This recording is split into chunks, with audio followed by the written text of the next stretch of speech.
Welcome to Shoviv Software Private Limited.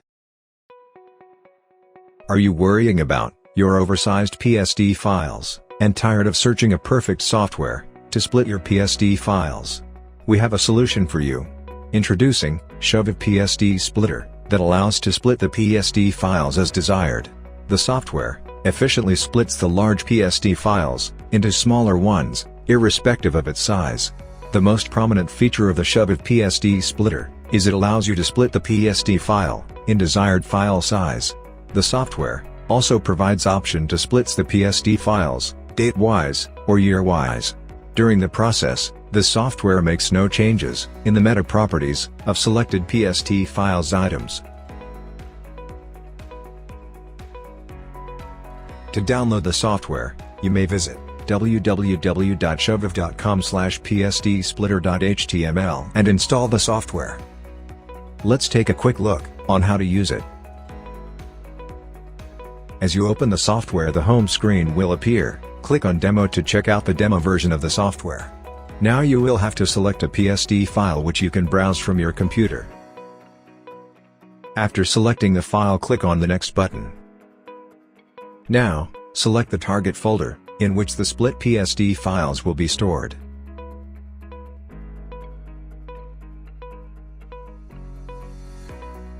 You can also exclude the folders which you do not want to split. You can split file according to the desired size. You can also split the file according to the date.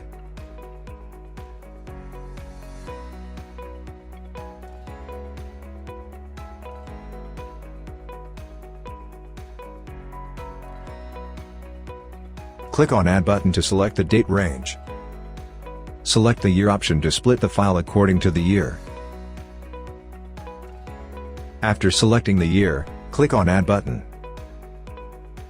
The software splits selected folder in single or multiple PST. In this video, we are doing according to date of modification of the folder items. To start the process, press Next. The demo version will process first 50 items per folder.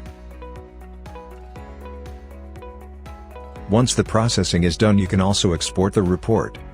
The report will be stored in HTML format. This is how you can split a PSD file in the simplest way using Shoviv PST Splitter. For any sales-related queries, mail us at sales@shoviv.com. For any support-related queries, mail us at support@shoviv.com. And to contact us, visit www.shoviv.com/contact us. Thanks for watching.